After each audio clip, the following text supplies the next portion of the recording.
नाही नाही एवढं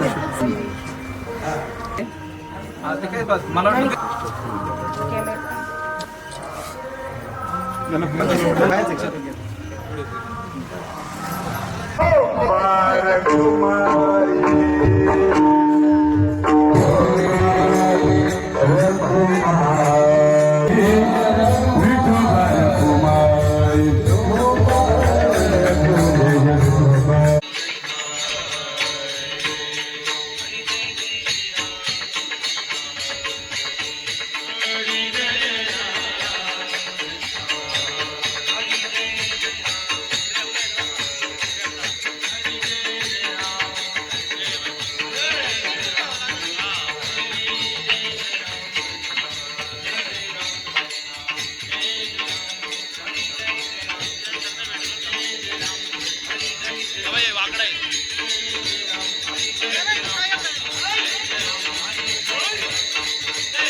कन्या भावी भागीरथी तुझे प्रेम तिचे तिचे कन्या भावी भागीरथी तुझे प्रेम तिचे कन्या भावी भागीरथी तुझे प्रेम तिचे कन्या भावी भागीरथी तुझे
वाचे ज्ञानेश्वरी संतांच्या चरणाकरी मस्तक ठिंगणा कन्या भावी भागीरथी तुझे प्रेम तिचे चित्ती ऐसे करी संत जना दासी जनीच्या निधाना गीता नित्य नेमे वाची ज्ञानेश्वरी प्रेमे प्रारंभी विनंती करू गणपती विद्या दया सागरा अज्ञानत्व हरुणि बुद्धिमती दे हराद्य मोरेश्वरा चिंता क्लेश दुःख दारिद्र्य देशांतरा पाठवी हे रंभा गणनायका भक्तांनो दोषवी आधार देहि आपुले सौपारुनिया बलिवरी सौपावने श्री गुरूंची संपाद्य ज्ञानं च विदाय भक्ति विलोकितो येन समाधिराज वैराग्यवन्तं सुविचारयुक्तं नमामि जोगं श्रीस्थापुरन्दं महिम्नपारं ते परमविदुषो यज्ञसदृशी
माझो आवडी पंढरीनाथा ही सेवा माझ्यापर्यंत पोहोचवली.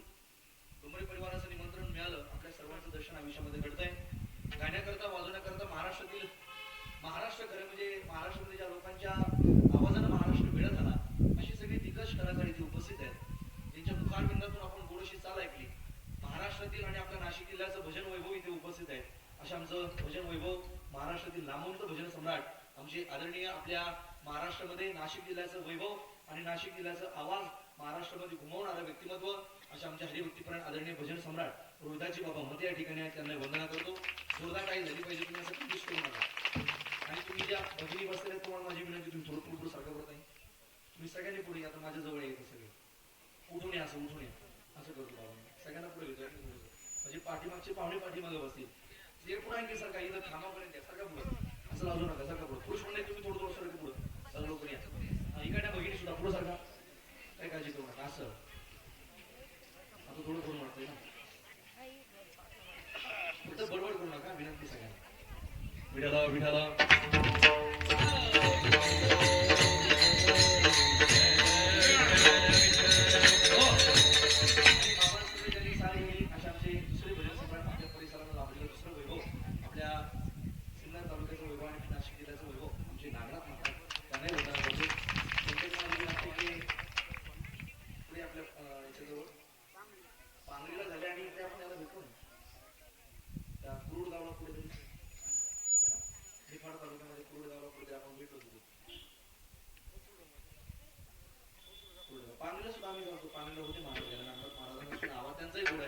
बाबांचा दोघांचा आवाज अगदी समर्पक चाल गोड झाली. दोघांनाही वंदन करतो. आणि तेवढ्याच पोषकतेचं वाजवणं, तेवढ्याच नजाकतीचं वाजवणं आपल्या नाशिक जिल्ह्याला लाभलेलं ही मृदंग क्षेत्रामधलं फार मोठं वैभव महाराज. मृदंग वादक आजच अनेक आहेत. मृदंग बजाडणं आणि आपण म्हणतो ना बजाडणं वेगळं आणि नजाकतीचं वाजवणं वेगळं, कुपीतलं वाजवणं वेगळं, पोषकतेचं वाजवणं वेगळं. आणि मला वाटतं महाराष्ट्रामध्ये टॉप 10 च्या यादीमध्ये आमच्या किरण महाराजांचा नंबर व्हावा. आपल्या नाशिक जिल्ह्याचं वैभव आहे. किरणजी महाराज गोसावी म्हणलं की नाशिकचं वैभव, आमचे विकास दादा, किरण दादा, हे सगळे वैभव नाशिकचं, हे सगळे महाराष्ट्राचे दिग्गज कलाकार लोक आहेत. आमचे किरणजी महाराज गोसावी, किरण दादांचं त्या ठिकाणी बदल आज ऐकायला मिळाला. खूप दिवसाचे नाव ऐकून आमच्या मते बाबांचं ऐकलं मी तिकडे बाबांकडे, आपल्या साखरे बाबाकडे. ठीक आमचे किरण बाबांचं खूप दिवसाचं नाव ऐकून पण आज योग आला खरं म्हणजे ऐकण्याचा साथीला. ते आहेत आनंदाचे बाबा आहेत. माझ्या समोर आमचे दुसरे मित्र आणि ते सुद्धा मृदंग गुण होतात. पण आता काय नाही करतात, कधी कधी काय नाही करतात. आमच्याशी चौरंगी हे आमचे विठ्ठलजी दादा गुंजा माझ्या समोर आले, त्यांना वंदना करतो. पोद्दार आहेत आपल्या इकडे सर्व, मला वाटतं चैतन्य गुरुकुल राहुल महाराजांच्या संस्कृती सर्व साधक मंडळ. राहुल महाराज आलेत का? महाराजांच्या संस्कृती सर्व साधक मंडळ चैतन्य गुरुकुल. कॅमेरा आहे आपल्या परिसराला त्या ठिकाणी शिकले का? त्यांनाही मनापासून वंदना करतो. आणि प्रामुख्यानं म्हणजे मला वाटतं नाशिक जिल्ह्यामध्ये एक गोष्ट वैभवानं आम्हाला सांगायची वाटते ती म्हणजे साऊंड. कारण आम्हाला महाराष्ट्रात कुठेही गेलो तर पुण्यासारख्या नाशिक सारख्या साऊंड कुठे भेटतच नाही. तो म्हणजे फक्त आमच्या नाशिकला भेटतो. म्हणजे आमचे दादा, काय नाव दादा? राहुल दादाच आहे का? वा, राहुल दादा खूप गोड लागलाय. शार्पच महत्वाचा आहे. आवाज किती त्याला किंमत नाही, तो किती गोड लागतो याला किंमत आहे. पण आमच्या राहुल दादाला सुद्धा मनापासून वंदन करतो. खूप गोड लावलाय. शार्पनेस महत्वाचा आहे. आवाजाला तुम्ही फार गोडवा दिलाय, त्यांनाही मनापासून वंदना करतो. आपले गावातील त्या ठिकाणी सर्व ज्येष्ठ मंडळी, पत्रकार बांधव, सामाजिक क्षेत्रामध्ये काम करणारी, राजकीय क्षेत्रामध्ये काम करणारी, धार्मिक क्षेत्रामध्ये काम करणारे सर्व ज्येष्ठ वारकरी माझ्या समोर बसून आहे. त्या सर्व वारकऱ्यांना मनापासून वंदन करतो. संवादिनी साधिकारता आमच्या आदरणीय आमचे वाघ सर आहेत, त्यांनाही मनापासून वंदन करतो. डॉक्टर साहेब सुद्धा आम्हाला तिथे भेटले आल्यानंतर डॉक्टर साहेब सगळ्यांना मनापासून वंदन करतो. तुम्ही सगळे मंडळी अगदी आमचे ज्येष्ठ आहात आणि संप्रदायाला तुम्ही त्या ठिकाणी भरभरून प्रेम करणारे सगळे मंडळी आहात. तुम्हालाही वंदन करतो. भक्तिमती माता मौला तुम्ही सुद्धा या ठिकाणी या परिवाराच्या आनंदामध्ये सहभागी होत आहे. तुम्हालाही मनापासून वंदना करतो. जगाच्या पाठीवर मी प्रामुख्यानं मला थोडंसं बोलायचंय, जास्त वेळ कीर्तन करणार नाही, पण जे बोलले ते चांगलं बोलण्याचा प्रयत्न करेल. थोडी तुम्हाला विनंती आहे, कीर्तनामध्ये आपण थोडंसं फक्त लक्ष माझ्याकडे देण्याची गरज आहे. जगाच्या पाठीवर आमच्याकरता एक महत्वाची बाब अशी आहे, 4 गोष्टी आणि 4 माणसं आमच्याकरता फार घातक आहे. 4 माणसं आमच्याकरता घातक आहे. त्याच्यामध्ये पुत्राचाही नंबर आहे. पण काही पुत्र हे आदर्श असतील, जे मला वाटतं बाबासाहेब भवानी गणेश भाऊ सारखे असतील, ते आदर्श मुलं आहेत. त्यांनी बापाचा त्या ठिकाणी अभिष्ट चिंतन 16 करावा. बापांना समाधान कशात लावेल, बापांना आनंद कशात होईल बापाला, तो ते काम करण्याचा या लेकरांनी प्रयत्न केला. जगाच्या पाठीवर एक पुत्र आदर्श असतो. दुसरा मुद्दा आहे का, जगाच्या पाठीवर एक चुकीचं काम करणारा पुत्र हा आमचा सगळ्यात मोठा शत्रू आहे. चुकीचं काम करणारा पुत्र. दुसरा मुद्दा आहे का, आमच्यावर ऋण ठेवून जाणारा बाप, आमच्यावरती ऋण ठेवून जाणारा बाप, ऋणाळ पैशाचं कर्ज कर्ज आमच्यावर ठेवून जाणारा पिता हा त्या ठिकाणी मोठा शत्रू असतो मुलाचा, आणि चुकीचं काम करणारा पुत्र हा एक बापाचा शत्रू असतो. दुसरा मुद्दा, एक सुंदर दिसणारी स्त्री, सुंदर दिसणारी पत्नी ही कदाचित मला वाटतं त्या पतीची दुश्मन बनू शकते, शत्रू बनू शकते. या सगळ्या गोष्टी आम्हाला शत्रुत्वाच्या रूपाने जरी दिसत असतील तर त्याच्यामध्ये बारकावे सुद्धा आम्हाला प्रामुख्याने पाहता येतील. सगळेच पुत्र चुकीचे नाहीत, सगळेच पुत्र दुश्मन नाहीत, सगळेच पिता दुश्मन नाहीत, सगळेच बाप आपल्या लेकराकरता कधी कर्ज ठेवून जात नाही, सगळेच बाप कर्जबाजारी नाहीत. काही मुलं, काही बाप आपल्या लेकराकरता फार मोठा ऐश्वर ठेवून जातात, काही मुलं आपल्या बापाकरता असं काहीतरी करून जातात. खरं म्हणजे वाढवी महत्व वडिलांचे हे जे प्रमाण आहे, शांती रूपी नव्हे कुणाचा वाईट, वाढवी महत्व वडिलांची ही जी भूमिका आहे ना, या भूमिकेला सुद्धा खरं उतरणारे अनेक मुलं आहेत. आणि अशाच पुत्राची खऱ्या अर्थानं आमच्या संतांनी मागणी केली आहे, असाच मुलगा असावा. मला वाटतं चंद्र, आम्हाला आकाशामध्ये अनेक प्रकारचे तारे दिसत आहेत. पिंपळगावकर, रात्र पडली की अनेक प्रकारचे तारे आम्हाला त्या आकाशात ढगामध्ये दिसतात, अनेक प्रकारचे तारे आहेत. पण ते सगळेच तारे आम्हाला प्रकाशित करू शकत नाही करू शकत. कारण मला वाटतं आकाशामध्ये अनेक प्रकारचे तारे आहेत, पण सगळेच तारे आम्हाला प्रकाशित करू शकत नाही. अरे एकटा चंद्र आहे, तो एकटा चंद्र मला वाटतं सगळ्या जगाला प्रकाशमान करतो. असे असंख्य तारे आमच्या आयुष्यात, असंख्य मुलं आमच्या आयुष्यात नसले तरी चालतील, एखादाच असावा, एक दोनच असावे, पण चंद्रासारखे असावे. बा हजारो चंद्र तारे असण्यापेक्षा दोनच पुत्र असावे, पण बाबासाहेब आणि गणेश भाऊ सारखे असावे. ते आदर्श असतील. मला वाटतं बापाला एक सन्मान प्राप्त करून देणारे असतील. त्या लेखा त्या ठिकाणी, त्या ताईसारखी त्या ठिकाणी कन्या असाव्या. कन्या बाबी भगीरथी तशाच कन्या मला वाटतं बापाच्या या पोटी आल्या. दादांना काहीतरी मला वाटतं भाग्य दादांचं, एवढी चांगली लेकरं त्यांनी खऱ्या अर्थानं परमात्म्याने त्यांना दिली आयुष्यामध्ये. म्हणून आमच्या आयुष्यामध्ये असा पुत्र असावा ज्यानं परमार्थ करावा, ज्यानं जीवन चांगलं जगावं. ज्यानं जीवन चांगलं जगलं तो देवाला प्रिय होतो, ज्याच्या अंतःकरणामध्ये देवाविषयी श्रद्धा आहे तो पुत्र असावा. नाहीतर हल्ली मला वाटतं परमात्म्याविषयी प्रेम भावना प्रत्येकाच्या अंतःकरणात राहिली नाही. परमात्मा आवडावा, आम्हाला परमात्मा प्रत्येकात दिसावा, परमात्मा आम्हाला शोधता यावा. आणि तो देव फक्त मंदिरात नाही. पिंपळगावकर, आमच्या भूमिकेला थोडंसं खरं उतरण्याचा प्रयत्न करा.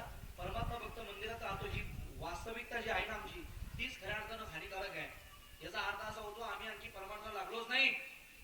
जगाच्या पाठीवर आम्हाला फक्त मंदिरात देव दिसत असेल तर आमची परमार्थाला सुरुवात झाली नाही. तो देव फक्त मंदिरात नाही, तो प्रत्येकात आहे, आम्हाला शोधता यावा. सर्व गती राम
तो प्रत्येकामध्ये आहे, प्रत्येकामध्ये आहे. आणि प्रत्येकाला त्या ठिकाणी विठ्ठल जयस्थळी भरला, असंख्य प्रकार डोळ्यासमोर आहे. विठ्ठल जयस्थळी भरला, रीता टावणाही उरला. तो परमात्मा असंख्य रूपामध्ये, आम्हाला फक्त तो देव शोधता यावा. लोक म्हणतात बाबा जग चंद्रावर चाललं, जग चंद्रावर चाललं, मोठी केल्याची गोष्ट आहे बाबा. लोक म्हणतात जग चंद्रावर चाललं, पण मोठी गोष्ट अशी आहे आजही आपल्या घरा शेजाऱ्या राहणाऱ्या व्यक्तीसोबत आमचे संबंध प्रेमाचे नाही. मोठी केल्याची गोष्ट आहे. लोक म्हणतात जग चंद्रावर चाललंय, पण आजही आमच्या घरातल्या सख्या भावाला आम्हाला नीट बोलतात, ती मोठी खेदाची गोष्ट आहे. लोक म्हणतात जग चंद्रावर चाललंय, पण आजही आमच्या घरातल्या आई वडिलांचा सन्मान आम्हाला करता येत नाही. ही मोठी शुकांतिका आहे. ज्ञानोबांच्या भाषेत बोलू का? ज्ञानोबा म्हणतात अरे जो मुलगा जगाशी सगळ्यांना बाजारात गेला, मार्केटला गेला, गावात घराच्या बाहेर निघाला की सगळ्या जगाला गोड बोलतो. पिंपळगावकर सगळ्या जगाला गोड बोलतो. तो गुरु जगासोबत गप्पा मारतो नाही, पण घरी आल्यानंतर जर आपल्या म्हाताऱ्या आई बाबा सोबत तो व्यक्ती नीट बोलत नसेल तर त्याच्यासारखा मूर्ख माणूस नाही म्हणले तरी घरी माता पितारा धड बोली नाही संसारा एर विश्व भरे आदरा मूर्ख जैसा, त्याच्यापेक्षा मूर्ख माणूस नाही म्हणले. असा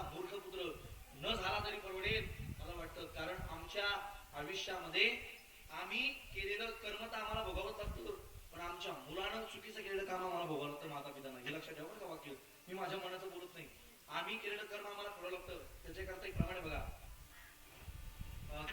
किडे होती जाण असं केलं बघा शेवट. नरकी किडे होती जाण. बापाच्या आयुष्यामध्ये बाप जे कर्म करतो किंवा माणूस जे कर्म करतो ते तर प्रत्येकाला फेडावं लागेल. पण जे आपली चुकीचं कर्म करणारी जी संतान असते ते चुकीचं केलेलं कर्म सुद्धा आपल्या मुलाने केलेलं कर्म सुद्धा बापाला करावं लागतं. म्हणून आमच्या आयुष्यामध्ये मुलं कमी असली तरी चालतील, पण ते प्रामाणिक जगणारे असावे, त्यांनी देवत्वाला मानणारे असावी, चांगलं कर्म करणारे असावी, प्रत्येकात देवत्व शोधणारे असावी. आम्हाला देवत्व शोधता यावं. आई वडिलांचा सन्मान करणारी मुलं पाहिजे. ज्ञानोबा म्हणतात तो मूर्ख माणूस आहे, तो जगाने गोड बोलतो पण घरी त्याला आई बाबाचा सन्मान करता येतो. घरी घरी माता पिता हे प्रमाण आम्ही डोळ्यासमोर ठेवलं पाहिजे. बा आम्हाला जगात प्रत्येकात देवत्व दिसलं पाहिजे. मोठी भूमिका आम्ही जपली पाहिजे. आम्हाला प्रत्येकात देव शोधता यावा. फक्त मंदिरात नाही देव. पिंपळगापूर तुम्ही मला प्रामाणिकपणे सांगा, तो देव एवढा छोटा आहे का हो? की फक्त तो मंदिरात बसेल, एवढ्या छोट्याशा मूर्तीत बसेल, एवढा छोटा देव आहे? अरे इतका मोठा जगाला चालवणारा, ऑपरेट करणारा अभियंता परमात्मा आहे, पण तो छोट्याशा मूर्तीत बसणार आहे का? मागे इंस्टाग्रामवर मी क्लिप टाकली, तुम्ही तीच पाहिजे असेल क्लिप करायची. परमात्मा एवढा छोटा नाही डॉक्टर साहेब की तो एवढ्या छोट्याशा त्या फक्त मंदिरात बसेल, मूर्तीत बसेल. अरे परमात्म्याचं रूप हे फार विशाल आहे. तो आम्हाला फक्त शोधता यावा. तो प्रत्येकात आहे. म्हणतात ना, तान्या बाळाच्या हासऱ्या डोळ्यात जो नाची रंगूड संतांच्या मेळ्यात जो तुझ्या माझ्यात भेटल साऱ्यात जो शोध नाही कुठे या पसाऱ्यात जो रोज वृंदावनी कोणी जो घरी तोच नाथा घरी वाहतो कावडी गुंतला ना कधी मदिनी राऊळी बाप झाला कधी चाहला माऊली भाव भोळा जिथे धावला तो तिथे बावलाई तिथे सांग धावल का उबग उघडो निधन कर घातला जीव घावल का उघडो निधन कर घातला जीव घावल का उघडो निधन कर घातला जीव घावल का धारण कर घातला जीव घावल का उघडो निधन कर घातला जीव घावल का घालू निधन कर घातला जीव घावल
शोधता यावा प्रत्येकामध्ये तो परमात्मा.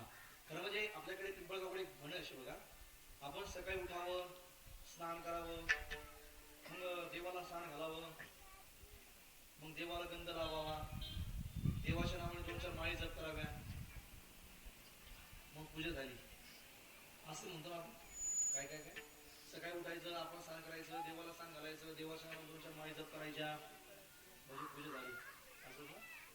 खरं म्हणजे आमच्या संतांनी काही एक वाक्य माझ्या घरी घेऊन जाईल. आमच्या संतांनी एक बारकावा दिला. खरं म्हणजे आपण सकाळी उठावं, स्नान करावं, देवाला स्नान घालावं, देवाच्या नावाने 2-4 माळी जप कराव्या, म्हणजेच पूजा होते असं नाही. आम्हाला जर ती पूजा नसेल करता येत तरी चालेल, पण आम्हाला प्रत्येकात देवत्व शोधून जीवन जर माणसासारखं मिळालं असेल ना, तर जीवन जगत असताना उभ्या आयुष्यामध्ये आमच्याकडून कधीच कुणाचंच अंतकरण न दुखवणं एवढं जरी आम्ही जपलं तरी आमची पूजाच आहे. कुणाही जीवाचा नगडो वर्म सर्वेश्वर. आणि ते कधी होईल माहितीये का, जेव्हा आम्हाला प्रत्येकामध्ये कणाकणामध्ये देवत्व शोधता येईल. आज माणूस स्वार्थी झाला, माणसाला जगाचं काही घेणं नाही. जुन्या काळात एक म्हणून होती बाबा, जुन्या काळात एक म्हणून होती, तुमचं भलं व्हावं, तुमच्या मागं मागं हा तुमच्या पाठीमागं आमचं भाऊ. मग ते बाबा सांगितलं आमचं भाऊ, म्हणजे आपली म्हण होती जुन्याची की तुमचं भलं व्हावं, पाठीमागं आमचं भाऊ. बाबा आता मनाशी राहिलीच नाही, आता आमचं भलं व्हावं, आमचंच भलं व्हावं. आता जगाचं काही घेणं नाही माणसाला. महाराज पिंपळगावकर, धनगरवाडीकर, जगाचं काही घेणं नाही माणसाला. सगळा भाग आपल्याच पात्रावर पाहिजे. महाराज जगानं आम्हाला फार गोड भूमिका दिली. निस्वार्थी वृत्ती त्या ठिकाणी आमच्याकडे जोपासा बाबा. स्वार्थी वृत्तीला त्या ठिकाणी थोडा लागू देऊ नका. प्रत्येकात मला वाटतं एखाद्याला मला चिमटा घेतला, तिला मला संवेदना आहेत, मला जाणीव आहे, मला भावना समजतायत, तशा समोरच्यालाही एखाद्यानं त्रास दिल्यानंतर त्याला सुद्धा भावना आहे, तो त्याला सुद्धा जाणीव आहे, त्याला सुद्धा भावना आहे, त्याला सुद्धा कळणार आहे. मला वाटतं ज्या दिवशी भावना प्रत्येकाच्या अंतकरणात येईल त्या दिवशी माणूस जगाचं कधी वाईट करणार नाही. पण आज झालंय असं माहितीये का, सगळा भाग आपल्या पात्रावर पाहिजे, सगळा भाग आपल्या पात्रावर पाहिजे. जगाचा काही घेणं देत. आता माझ्या समोर लहान लेकर बसले तिथे, ते बाळू तुम्ही शाळेत जाता करे 1 2 3 4 14 जण जाता तुम्ही शाळेत सगळेजण. मला माझ्याकडे बघा ना, हा मी अवघड काही प्रश्न विचारित नाही, मला तुम्ही प्रामाणिकपणा सांगा, अगदी मोकळेपणा सांगा. बाळांनो, समजा आपल्या शेजारच्या एखाद्या माणसाने कधी गाडी घेतली, तर त्याच्या जिद्दवर आपल्या किती गाड्या घ्या वाटतं बरं?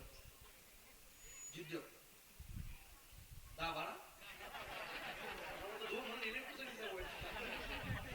तुम्हाला बरोबर तरी सगळ्याचं पण तुम्हाला आपण म्हणायचं का ते बरं ठीक आहे चला थोड्या मोठ्या आवाज बरोबर उत्तर बरोबर आहे असं गृहीत धरू आपण. हे समोर आमचे डॉक्टर साहेब बसले तिकडे पाठीमागे बाबा, इकडे आमच्या त्या पाठीमागे आजी तिथे चष्मा आवाज सगळ्यापर्यंत गेला पाहिजे असं उत्तर द्या फक्त मला. सगळं प्रामाणिकपणा बोला, घाबरू नका. कोणाला घाबरायचं नाही. हा बरोबर ठीक आहे ओके. आता एक मला सांगा प्रामाणिकपणानं, आपल्या शेजारच्या माणसानं एखादी गाडी घेतली तर आपल्याला किती गाड्या घाबरतात? ठीक आहे. आपल्या शेजारच्या माणसाने एखादी एकर शेती घेतली, आपल्याला किती घाबरती? 10-15. आता मोकळं बोला, घाबरू नका तुम्ही. एक आवाज बोला. हा आपल्या शेजारच्या माणसाने एखादी गाडी घेतली, आपल्या किती घाबरतात? हा आपल्या शेजारच्या माणसाने एखादी एकर शेती घेतली, आपल्या किती घाबरती? आपल्या शेजारच्या माणसाने एखादी गाय घेतली, आपल्या किती घाबरती? आपल्या शेजारचं एखादं मेलं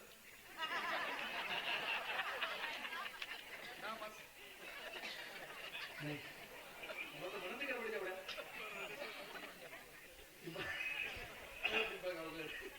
एवढं सोपं आहे का बाबा?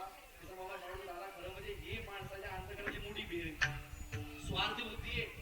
जगाला भेटलंय ना, भेटू द्या म्हणजे काही घेणं देणं नाही आम्हाला, पण जगाला जर चांगलं भेटत असेल तर डबल मला भेटावं. आता मी तर मला वाटतं की तुम्ही म्हणून बघ, समजा एखाद्या माणसाने कधी गाडी घेतली, आपण 2 घ्याव्या, एखाद्याने एखादी तर शेती घेतली, आपण 2 घ्याव्या असं म्हणलं, असं मला वाटलं. ते पुढचं निघलं माझ्याकडे 10-5. आता मी म्हणलं एखादं मग शहरचं मिळलं, मग आपल्या कसं काय? तो म्हणला मला वाटलं एखादं तर म्हणा तू एखादे म्हणा. याला म्हणतात स्वार्थी वृत्ती. महाराज संतांनी आम्हाला महत्वाची भूमिका दिली. बाबा पहिले स्वार्थी वृत्ती जगाचं भलं होतं ना, उद्या अडचण नाही, पण जगाचं भलं होत असताना त्याच्या पाठीमागे आमचं भलं व्हावं एवढी प्रामाणिकपणा ठेवा. जगाचं भलं होतं ना, मिळू द्या काय अडचण नाही, पण त्याच्या पाठीमागे आमचंही भलं व्हावं.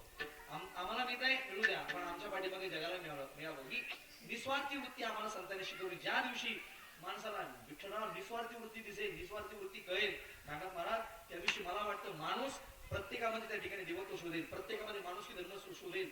सोडा म्हणजे महाराज जगाचं माणसामध्ये माणूस देव पहा हे पहा. अरे माणसाला माणूस दिसायला तयार नाही तर मग ते बाबा इच्छेची गोष्ट आहे.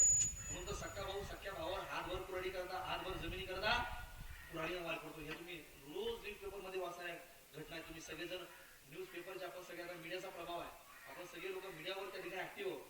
मला वाटतं सख्खा भाऊ सख्या भावावर हातभर जमिनी करता, कुऱ्हाडीनं वार करतो. नेमकं काय मिळवायचं हो?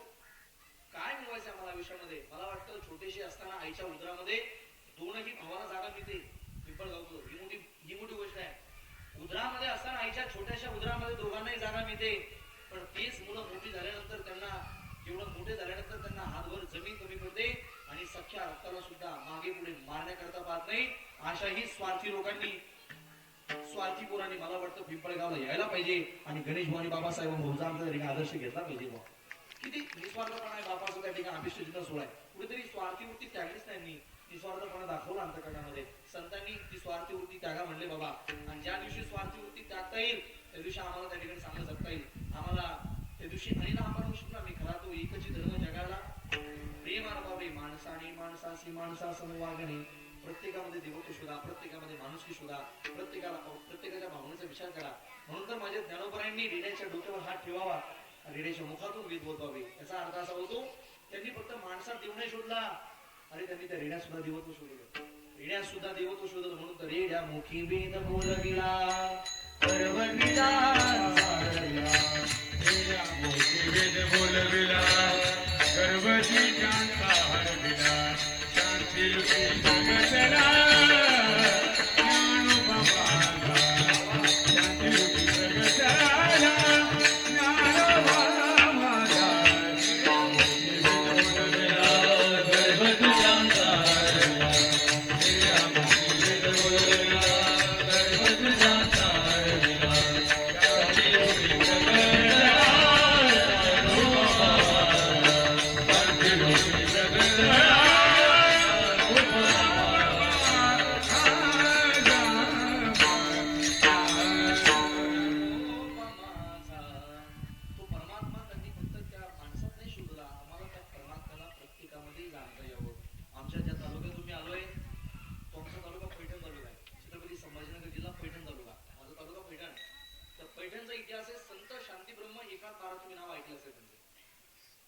श्रीमंत संत आणि फार शांतीचे संत म्हणून त्यांचं नाव संप्रदायामध्ये घेतलं जातं.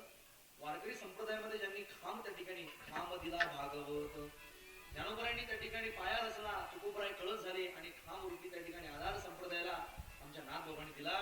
त्या नाथबाबांच्या आयुष्यामध्ये तामिळनाडू, जे आजचा आम्ही रामेश्वर म्हणतो, तामिळनाडूवरून त्यांनी पाणी आणलं. आपल्या महाराष्ट्रापासून जवळजवळ 1500 किलोमीटर अंतरावर ते तामिळनाडू शहर आहे, त्या ठिकाणी ते राज्य आहे. त्या तामिळनाडू मधून पाणी आणलं त्यांनी भगवान भोले बाबांची पूजा करण्याकरता, त्यांना त्या ठिकाणी अभिषेक करण्याकरता. पैठण तीर्थक्षेत्राजवळ आले, पैठणमध्ये पोहोचतायत तर भगवान परमात्म्याने त्यांची परीक्षा घेतली. महाराज एक तडफडतं गाढव समोर पाहिलं नाथबाबांनी. ते पाण्यापासून व्यापूळ झालं होतं, ऊन तडपलेलं होतं, आकाशामध्ये प्रचंड त्या ठिकाणी उष्णता वाढली होती, जमीन तापलेली होती, पायामध्ये जर काही नसेल तर त्या ठिकाणी चटके बसत होते. मान त्या ठिकाणी इतकी उष्णता असताना त्या गाढवाला त्या ठिकाणी पाणी मिळत नाही, व्यापूळ झालं ते गाढव. नाथबाबांच्या समोर ते व्यापूत गाढव नाथबाबांनी पाहिलं. विचार नाही केला त्यांनी, इतक्या 1000 किलोमीटरवरून मी पाणी आणलं म्हणले पाहिजे चालत चालत. हे पाणी या गाढवाच्या मुखात कसं होतो? मला तर भगवान शंकराच्या त्या शिवलिंगावर ओतवायचंय. पिंपळगावकर त्यांनी त्या महादेवाच्या शिवलिंगाला नंतर प्रार्थना दिलं. अगोदर आपल्या समोर असणारं तळपडतं गाढव, त्या तळपडत्या गाढवाच्या मुखामध्ये ती पाणी ओतण्याची मानसिकता त्यांनी ठेवली. मला वाटतं नाथबाबांनी फक्त देव त्या मंदिरात नाही शोधला, त्यांनी त्या गाढवा सुद्धा देवत्व शोधलं. आम्हाला फक्त मंदिरात देव शोधता येतो, इथं आमचा परमात्मा शोधतो. आम्हाला फक्त मंदिरात देव दिसला नाही पाहिजे, आम्हाला तो परमात्मा प्रत्येकात दिसावा. आमच्या जवळचा इतिहास आहे पंढरपूरचा. नामदेवरायांच्या घरातून पुत्र भाकर घेऊन पाहिलं म्हणतात. त्या कुत्र्याच्या पाठीमागे नामदेवराय लागली, म्हणले बाबा नुसती भाकर खाऊ नको, तर कशी तर मेळ्यात फसेल. संतांचं काय जीवन चरित्र आहे महाराज, काय भावना होती संतांच्या अंतकरणामध्ये. कुत्र्याला म्हणले, कुत्र्या नुसती भाकर घेऊ नको, नटात फसेल, एक काम कर, ते तुपाची वाटी घेऊन येतो. म्हणजे थांब, तुपाची वाटी घेऊन मागायला लागली. नामा लागे श्वाना पाठी, हाती घेऊन या तुपाची वाटी, नामा लागे श्वाना पाठी. नामदेवराय कुत्र्याच्या पाठीमागे श्वानाच्या त्या ठिकाणी पाठीमागे लागतात. आता समजा आपल्या घरातून समजा एखादं कुत्र भाकर घेऊन पाहिलं नाही, तुमची काय प्रोसेस आहे, तुमची तुम्ही काय करू कसं काय माहिती? हाती घेऊन या काठी, पिंपळगावला गे श्वाना असं काहीतरी. आता आमच्या गावात बाबा एक म्हातारा आहे, त्याच्या नातवाला 10 वर्षावर कुत्र चावलं. 10 वर्ष झाली. आता ते नातूला लग्न झालं नातवाचं. पण म्हातारा इतकं आमच्या खतरनाक आहे म्हातारा. वासाय इतकं खतरनाक म्हातारा. त्यांना गल्लीमध्ये कुत्र पाहिलं एका हातात काठ हिला पाहिजे, एका हातात भाकर चित्त कुत्रा दाखवायचा, कुत्र्याला यू यू करायचं, कुत्रा भाकर कोण लालचीने जवळ यायचं, यांना भाकर फेकून द्यायची मग कोला आणायचं. आता हे म्हातारा असं करून गल्लीतले सगळे कुत्रे फेकून हाकून लावले. आमच्या गल्लीत कुत्र चाललं आता 10 वर्षामध्ये कुत्र चावलं नातवाला. आता ते नातवाची चुकी, नातू कुत्रा कशी गेला, कुत्राला तिथं लपंडाव खेळता कुत्र नातू शिल्लक ट्रॅक्टर होती. आता तिथं झोपेलं कुत्र ते घाबरला, ते चावलं घेतलं जावं काय चुकी कुत्रायची. म्हणजे कुत्र चावलं मग सगळ्याला त्या ठिकाणी आपण हे करणार का. किती संतांचं हृदय, किती संतांच्या पशुचे पालन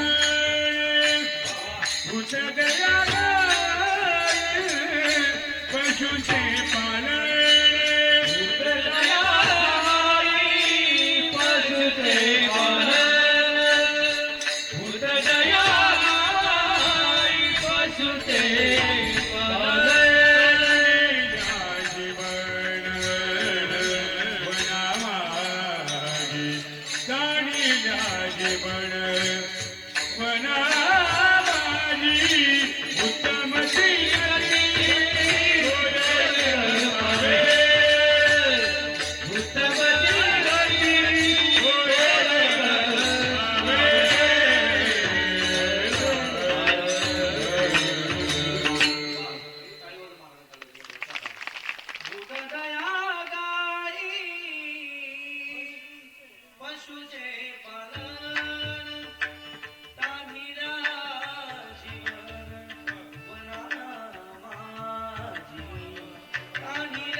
उपकार सांगू काय.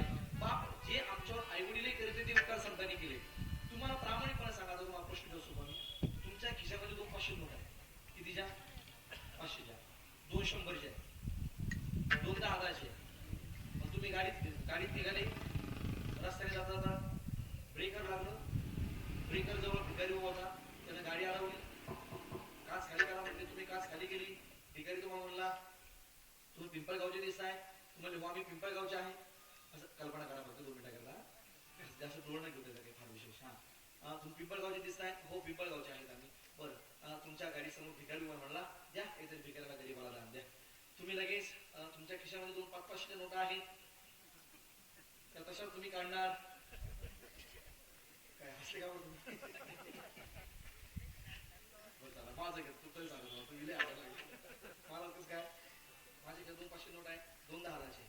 भिकारी गाडी समोर आला, काच खाली केली, तुम्हाला महाराज दिसताय म्हणलं हो, म्हणजे द्या महाराज काहीतरी गरीबाला. मी काय करणार 2 500 नोटा काढल लगेच त्याला म्हणाले भिकारी सारखी आला तू माझ्या गाडी समोर 2 500 देऊन टाकतो असं म्हणाल तुम्ही.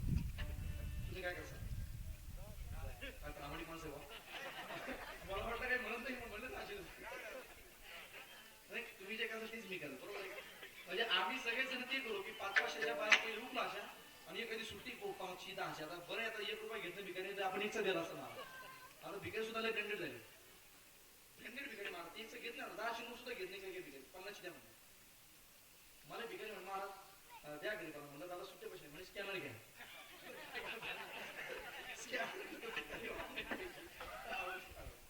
संतांनी मला वाटतं जगात कोणी मला काय देत नाही. पण आमची पण काही म्हणले नाही आता काय म्हणणार विषय. आम्ही आलो इकडे आमच्या इकडे आम्हाला ओवाळण्याकरता ताट काढलं, औषण करण्याकरता आम्हाला ओवाळता आमच्या याची जर साडी बघितली आमच्या पैकीची आई तर वगैरे बोलली नाही, कारण की आता नवीन सुनबाई घरात आणि कशाला काय बोलायचं म्हणजे साडी हलकी का बाकी कशाला काय बोलायचं.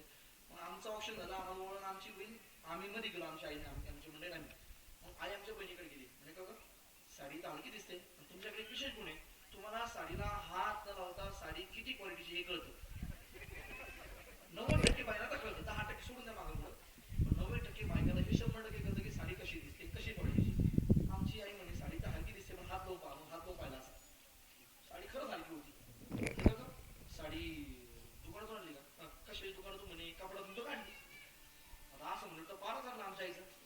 आईला वाटलं पोरगी पहिल्यांदा गेली साडी अशी घालून आली. आमच्या इथे तर पारा चढला. आमच्या संजय काम कर ती साडी माझ्याकडे दी. मला तेव्हा काही कळलं नाही. आता साडी माझ्याकडे दी म्हणजे आमच्या बहिणीने ती साडी घडी घातली, आमच्या आईकडे दिली. आमच्या एक सुई पाहिला, एक दोरा पाहिला, एक चिठ्ठी पाहिली. काय केलं हुशार माहिती नाशिक गेला म्हणलं काय म्हणत नाही गेलं. नाशिक मध्ये फौजी लोक फायजी फोरजी गेला फायजी आला आता की नाही फायजी दिलेला आमच्या इथे साडीची घडी घातली, चिठ्ठी लावली, दोराने चिठ्ठी लावली तिला एक कसा करता नवीन दिसली पाहिजे म्हणून दिली ठेवून एका तिकडं कपाटामध्ये. म्हणजे माझी एक आधी साडी घातली का बरेच दिवस उलट ठेव बरेच दिवस दिले. जवळजवळ 5.5 महिने उलटले. आमच्या गावामध्ये आमच्या चुलत सुद्धा घर भरणीचा कार्यक्रम शांती म्हणतात घर भरणीचा कार्यक्रम. त्या घर भरणीच्या कार्यक्रमाला आमच्या चुलत्याने त्यांनी मग आमच्या मामाला मग दोघांना निमंत्रण दिलं. आमच्याला लगेच बातमी कळाली पाहुणी येणार आहे. मग दिवस भेटले आमच्या आईची. आमच्या आईनं आमच्या चुलतीची भेट घेतली. म्हणजे बघ बाकीच्या बाजाला कोणत्या साड्या घाल पण तिला साडी मीच घेत नाही. आता ही गरज आहे का? मला काय म्हणायचं, मला नाही आवडली साडी फेकून द्या जाऊन टाका. काही गरज आहे का? म्हणलं कशाला ती कमी काय करत आमच्या हिंमत केली बा. आमच्या आईनं आमच्या मामीला बरोबर तीच साडी घातली. तीच साडी गेली मामी घालून. मामीला लक्ष झालं माझी साडी मला परत आली. ती माझी साडी मला परत आली. ती पण हुशाराची ना. आता आमच्या बायको का आम्हाला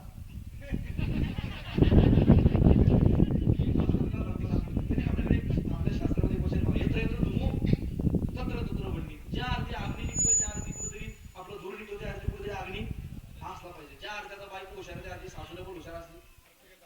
आपला अंदाज तुमचा अंदाज तुमच्या गाठीशी आहे किंवा मला साडीची गरज नाही. तुमचा अंदाज तुमच्या कशी आहे. मला वाटतं आमच्या मामीच्या लक्षात आलं साडी माझी परत आली. साडी माझी परत आली. तिनं साडी जपून ठेवली. मामीनं साडी जपून ठेवली. तिच्या डोक्यात काय गेला नाही. नंतर बरेच दिवस उलटले, वर्ष 3 वर्ष गेलं. नंतर मग मला मुलगा झाला. काय नाशिकच्या बाहेर लईच हुशार बाबा. फायजीच्या पुढच्या मला फायजीला जमणार लई हुशार मला. नंतर मला मुलगा झाला. नंतर तुमच्या लक्षात आलं ना तो मुलगा पाहिला आमच्या गावात आमच्या सुलत्या काके सदरबाईला पुढे गाडी करून गेल्या आमच्या आईच्या. आमच्या चुलत्याला काकेला त्यांना आमच्या मामीला बऱ्याच साड्या घेतल्या दुकानातून पण आमच्या आईला हा तीच साडी घेतली. आता सध्या ती साडी आमच्या घरी आहे. बघू पुढचा कार्यक्रम वापर द्यावा गेला मागल्यावर सोपं आहे का जगाच्या पाठून महाराज कोण कोणला काय देते बीकेसाठी कोण राज्य देतो पण संतांचं होते नाही. आपण सारी के करी ती तत्काळ नाही काळ वेळ. संतांनी आमच्या करता फार केलं महाराज. संतांनी आम्हाला फार दिलंय. संतांसारखे उपकार आमच्यावर कोणी केले नाही. म्हणून संतांचा आदर्श आम्ही डोळ्यासमोर ठेवा. साधूनी प्रत्येकात देऊन आमच्या संत जनाबाईंनी त्या गवऱ्या त्या ठिकाणी थापाव्या आणि त्या गवऱ्यामधून सुद्धा परमात्म्याचाच आवाज यावा. विठ्ठल नामाचा सावो विठ्ठल नामाचा रे गावो प्रेम भावो विठ्ठल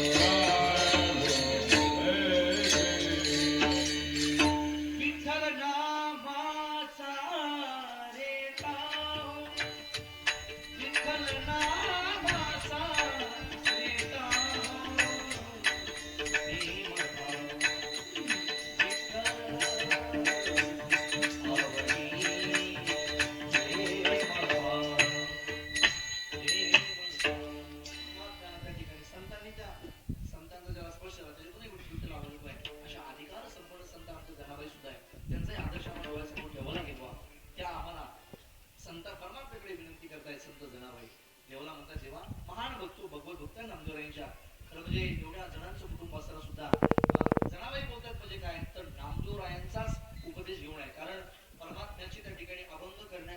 असा आणि जो जी इच्छा होती ती नामदेवांची होती, शतकोटी तुझे करीन अभंग.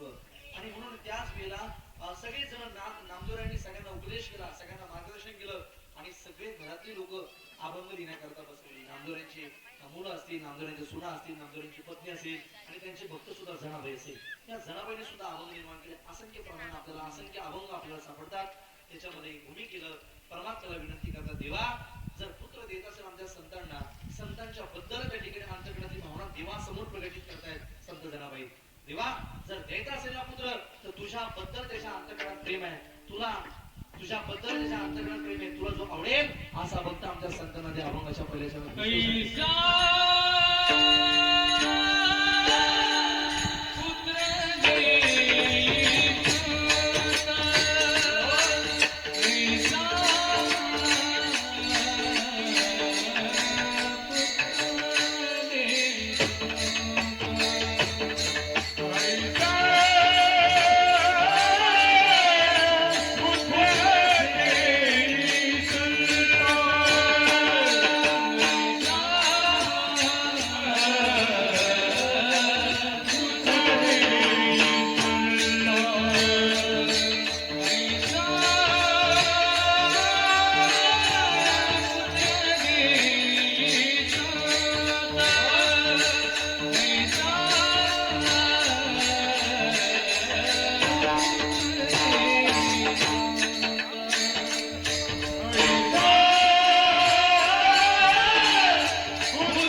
ती बापामुळे असते. हे मुलगा म्हणले अमुक अमुक पाटलाचं पोरग आहे असं म्हणतात ना लोक. पण मला वाटतं मुलाकडे मुलाच्या अंतःकरणामध्ये एक नेहमी अंतःकरणामध्ये घर करावे गड्या. मुलांना हा दृढ निश्चय करावा की एक दिवस माझ्या वडिलांकडे पाहून लोक म्हणले पाहिजे की माझे वडील म्हणजे नाव घेतलं पाहिजे. याचा स्वाभिमान बापाला वाटेल. ज्या दिवशी बापाची ओळख मुलाकडून होते ना त्या दिवशी म्हणतात ना मला वाटतं महाराज की किरण महाराजांचे वडील आहेत, हे आमचे नागनाथ बाबांचे वडील आहेत, हे आमचे मते बाबांचे वडील आहेत. त्यावेळी बापालाही आदर्श वाटतो गड्या. बापाही म्हणतो माझ्या लेकरांनी माझं नाव उंचावलं, माझी मान उंचावली. हा आदर्श असतो तुला त्या ठिकाणी बापाचा. हा स्वाभिमान असतो बापाचा की माझ्या लेकराची ओळख माझ्या नावाला लागावी. लोकांनी म्हणावं अरे अमुक अमुक कोणाचा बाप आहे हा, म्हणजे आपल्या नावानं आपला बाप ओळखला जावा गड्या.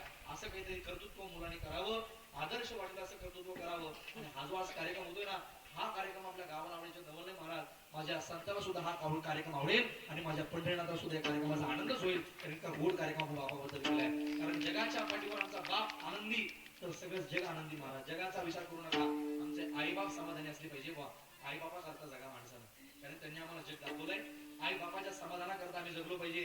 आमचा त्या ठिकाणी तोच पुत्र त्या संतांना प्रिय आहे, तो देवाला प्रिय आहे. जो त्या ठिकाणी परमात्म्याला त्या ठिकाणी आवडतो तोच पुत्र आहे. खऱ्या अर्थानं तोच सन्मान बापाला असतो. म्हणून आमच्या आयुष्यामध्ये संत जनाबाईने देवाला विनंती केली, देवा आमच्या संतांनाही असा पुत्र दे ज्याच्या अंतःकरणामध्ये तुझी प्रेम भावना असेल, तुझ्या विषयी प्रेम असेल. काय केलं पाहिजे त्यांना तर भगवंताचं चिंतन केलं पाहिजे, गीतेचं श्रवण केलं पाहिजे, त्यानं ज्ञानेश्वरी वाचावी, त्यानं भगवत प्रेम करावं, त्यानं पाठांतर करावं, त्यानं त्या ठिकाणी चिंतन करावं, त्यानं भजन करावं. आम्ही भजनाला किंमत देत जा गड्या, भजनाला किंमत देत जा. जो माणूस भजनाला किंमत देतो ना त्याला समाधान मिळतं. कारण भजनासारखी साधना जगात नाही, नामस्मरणासारखी साधना नाही. आजही बोधे बाबा गेले महाराज पण आयुष्यभर भजन करून गेले. त्यांनी विचार नाही केला मी कीर्तन करतो म्हणले, ती म्हणे आयुष्यभर भजन गाचा मागवतो भावांना, गाचा पण भजनाला किंमत दिली, आयुष्यभर भजन साधनेला किंमत दिली. अरे म्हणजे कीर्तन ऐकणं म्हणजे साधना आहे का? पिंपळगावकर डोक्यात घेऊ नका, त्याच्यावर साधना. तुम्ही एकांतामध्ये बसून भगवान परमात्म्याचं केलेलं भजन आहे. तुम्ही एकांतामध्ये बसून सप्ताहामध्ये ज्ञानेश्वरीचं केलेलं पारायण तुमची साधना आहे. तुम्ही एकांतामध्ये बसून वाचलेल्या त्या ठिकाणी गणोपाण्याच्या वया तुमची साधना आहे. तुम्ही आजही तुम्ही जा वृंदावनला, तिथे एक महात्मा महाराज प्रेमानंद महाराज सांगा. प्रेमानंद महाराजाकडे मध्ये बाबा कोणी जातात, कोणी पण एकच वाक्य त्यांचं सगळ्या करत असतं. कोट्याधीश लोक जातात, ऍक्टर लोक जातात, गरजेचे श्रीमंत लोक जातात, त्यांच्याकडे एकच वाक्य आहे, महाराजी समाधान जगात आहे. एकच वाक्य ते बोलतात सगळ्यांना, खूप नामजप करू. हा तुमची वेळ तुम्ही गेला असेल, अनेक जण गेले असेल, त्याचं दर्शन वृंदावन घेतलं असेल. चालता बोलता जगातला महात्मा आहे. एकच वाक्य सगळ्या करता बोलतात, खूप नामजप करू, खूप नामजप करू. आता मागे आपले सद्गुरू सर्वांचे गुरुवर्य मारुती बाबा पुरेकर तिथे गेले होते बाबाजी. त्यांच्या दोघांची भेट झाली. गेल्या बाबा ते 5 मिनिट चर्चा केली. त्यांचं हेच चालू दोघांचं एकमेकाला, भजनासारखी साधना आहे, नामस्मरण केलं पाहिजे. नामस्मरणासारखी साधना नाही. राधे राधे राधे गोविंद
समविशाल जटाजूट चंद्रवार रंगगीत रंगबाण विमल छाल राजे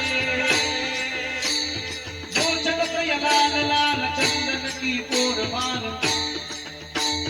कुम कुम सिंदूर गुलाल भुकुटी पर जागे कुम कुम सिंदूर गुलाल भुकुटी पर जागे कुंदन की कंठमान विकसित लड़के प्रसाद कजार रुद्रमा कृपाल राजे भम भम भम डमरू बाजे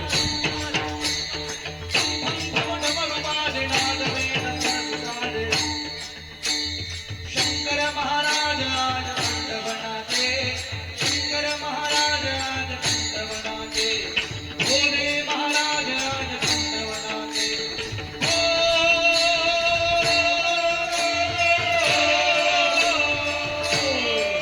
धराधरेंद्र नंदिनी विलास बंधु बंधुर वृत्तिगंत संतति प्रफुल्लमान मानसे कृपाकटाक्ष धोरणी निरुद्ध दुर्धराज उचित दिगंबरे मनो विनोद में तु वस्तुनि शिवम शिवम शिवम ओम नमः शिवाय ओम नमः शिवाय ओम नमः शिवाय ओम नमः शिवाय ओम नमः शिवाय ओम नमः शिवाय झलकता है चंद्रभाग झलकता है खनिजवाद झलकता है कल विषाद कुंदनमाला परमभक्त प्रगटपाल नामनत सोनिहार काटत है भंगकाल दीन दयाला काटत है भंगकाल दीन दयाला शोभे योगी स्वरूप सहज प्रकाशी पद्म धुरजती अनु प्रेमधारी सुंदर मूर्ति सम्राट हरत मधुक जोरिया भीमनाथ भीमनाथ शंकर भारी भीमनाथ भीमनाथ शंकर भारी भीमनाथ भीमनाथ शंकर भारी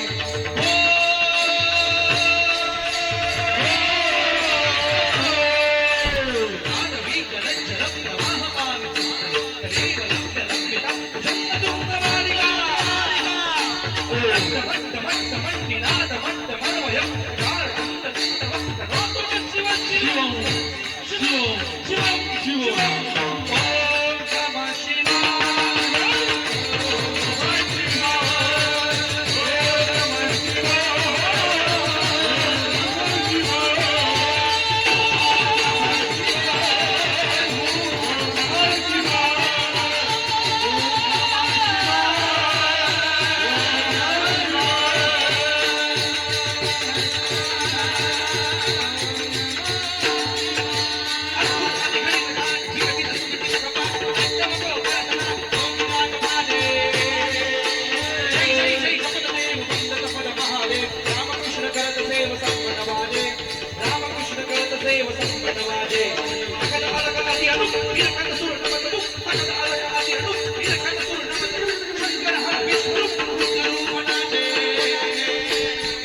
लय वाटली का मग ते पाहिजे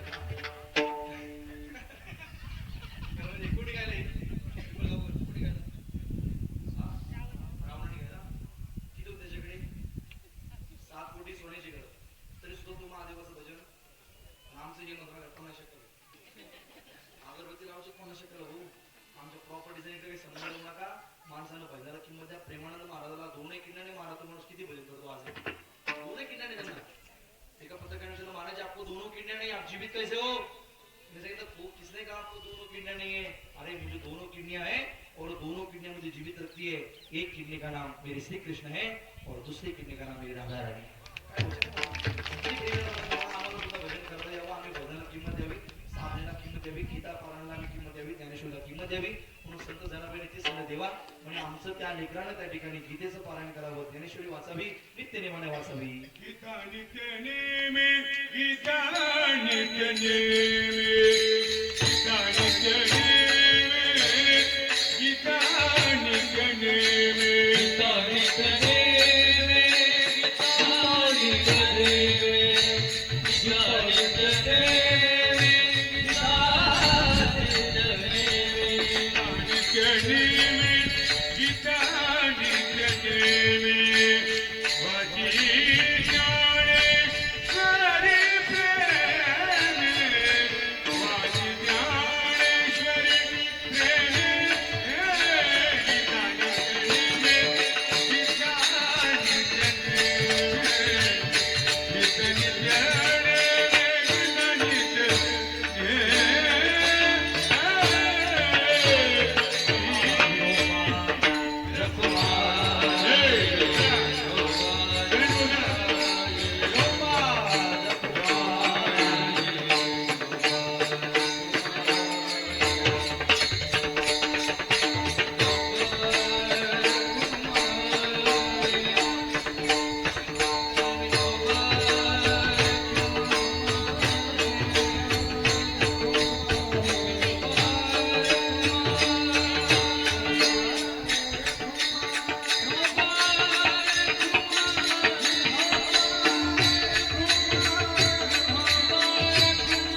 11वा अमृत महोत्सव या ठिकाणी समस्त डोंगरी परिवाराला आयोजित होतो. त्यांच्या समस्त डोंगरी परिवाराला मनापासून धन्यवाद देतो. वडिलांच्या बद्दल आपल्या अंतःकरणातली कृतज्ञता आपण ती जिवंत असताना करत आहात. ही मोठी घडीमध्ये वाजले अर्धा घंटा आपलं लेट चाललंय तरी सुद्धा काय अडचण नाही. सर्वांच्या चरणाविंदी वंदन करतो. जर बोलता बोलता एखादा शब्द जास्त गेला असेल तर क्षमा व्यक्त करतो. वाणीस विराम देतो. शिवम भूतो ओम शांती शांती. बरे म्हणायची भैरव झाले सगळे इथं आहे की नाही. विठ्ठल जय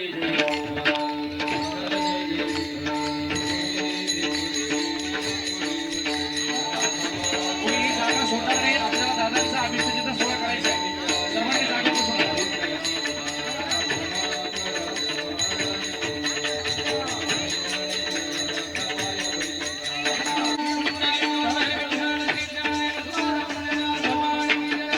केला त्याबद्दल प्रथमतः आपणा सर्वांच्या वतीनं यांचं मन मी संत मंडळी नरा गोराचा अहंकाराचा वारा नरा गोराचा माझ्या विष्णुदास